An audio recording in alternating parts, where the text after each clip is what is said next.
Ni mimi jirani yako Mr. Tongenyama, na hii ni sauti ya walevi.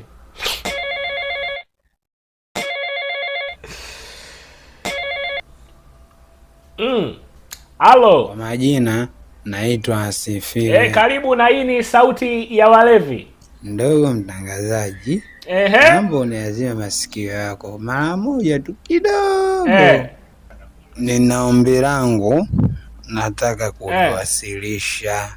Hebu wasilisha ombi lako. Tupo live. Sisi huku mtaani wanatunyanyapaa sana. Wanatuona sisi walevi, yani tumepoteza. Wanatuona kabla tuna elimu. Kumbe sisi tumesoma na tuna akili na tunaelewa. Unataka kusema nini hapo? Tunamwomba Mheshimiwa Gwajima asilisahau kundi letu la walevi.